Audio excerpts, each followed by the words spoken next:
Hey guys, it's Patrice here at I Fix Lemonade, and today I fixed enchiladas. Now, I'm super stoked because you guys get to see me make them for the first time, like ever, so I'm super excited to show you how they turned out. So let's dive right in. I started by boiling my chicken. I've got thighs and tenders here. Next, what you want to do is drain your chicken. So I drained a lot of the chicken broth and now I'm just kind of cutting it into pieces. This is going to help it to become shreddable pretty easy. Add 1 tablespoon of oil.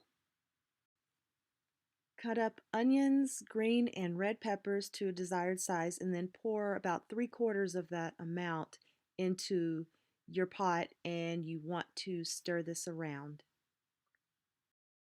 Add in another tablespoon of oil. Add in a little bit less than 1/4 cup of Spanish green olives and then stir that around. Make sure that you buy the pitted kind because if you don't, oh, the joy in trying to either cut around or pit those olives. Add in another tablespoon of oil. Now, the reason why I had to add another one in is because I use the same pan to boil my chicken first. Some people will have their chicken already done, and I didn't. So just go ahead and do that and kind of stir it up. Add in a can of tomato sauce, followed by a large can of enchilada sauce. This can's probably about maybe 15, 16 ounces, and I'm using that much because I'm planning ahead. I know that I want to have some sauce to pour over the top of my enchiladas.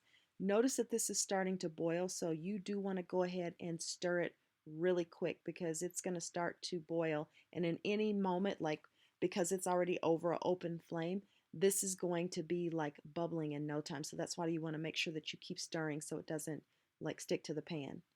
Now you want to add in your cheese. This is probably about 1/4 cup of cheese.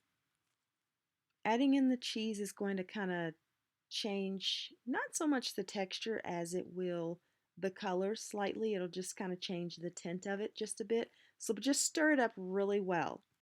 Now, a moment ago, I said that I was making extra sauce, and here's why. So right now, I'm taking and I'm pouring the extra sauce into this bowl because or actually before I put these in the oven, I need to coat the bottom of the pan with the sauce, and then I need to have enough sauce to pour over the top. So I'm going to pour a large portion of this excess juice into this bowl for that reason. This is what it looks like as I begin to coat the pan. I'm essentially just going to pour some of it out into the pan and then I'm going to spread it around. Take some of the enchilada mix here, strain it just a little bit, and then you're going to want to put that on the tortilla here. This is a corn tortilla, and I learned in this process that it is better to heat up that tortilla before you attempt what I did. Next, I'm going to throw a little bit of cheese on there, sprinkle just a little bit, and then you're going to want to fold it over just like that. Fold both sides, and then once you've done that, next you want to put it in the pan. Essentially, you're going to repeat the process. Now you take the enchilada sauce, put that on the tortilla. This is a flour tortilla. I'm actually, because it's a bigger tortilla, going to add just a little bit more enchilada sauce to it. And then I'm going to sprinkle some cheese over it. And this tortilla, again, has been heated. It's important that you heat it up.